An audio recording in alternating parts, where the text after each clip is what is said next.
Siguro yung defense namin, as long na dumidepensa kami, malaking chance namin manalo kasi kita naman, di ba, from the start ng season na to, doon kami nag-focus yung defense namin. Kaya siguro nananalo kami ng mga games. Jason, buti na lang natin yung game 1 kasi ang ganda ng nakita mo.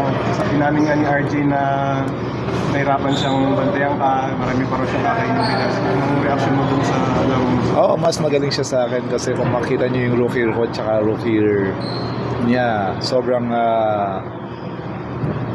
mas high level yung pagka-rookie niya Given na yun kasi, di ba, nakita naman natin si RJ, sobrang galing talaga. Hindi lang dito, pati sa Korea siya pa ngayon naging Rookie of the Year, di ba? So, for sure, maraming pahirapan na yung bata na yun.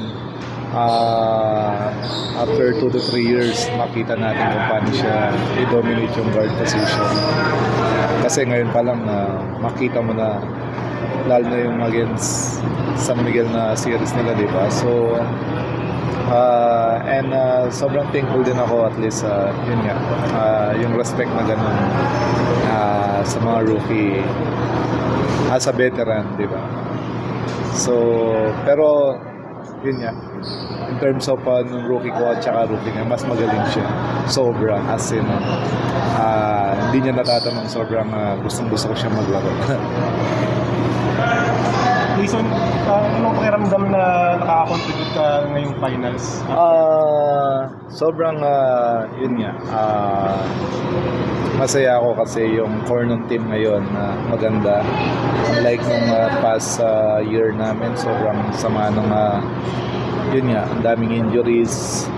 At the same time, parang hindi balance yung team. So ngayon, kahit sinong ipasok mo, yung mentality namin is to defend. Hindi nga to score Basta dumipensa kami, yung score darating na yan. Jason, 2-0 na after tonight. Pero knowing Ginebra, meron silang reputation of going back down from disadvantages. So, paano nilang i-approach yung next 2 games or the next coming games, particularly this Friday? Actually, hindi namin iniisip na half kami. As long na yung thinking ng namin is 1 game at a time. So, yun lang talaga. Every game, kung ano yung mabibigay namin, bibigay namin yung best namin. And kung ano yung maging result, as long na binigay namin yung best namin, sobrang happy na kami doon.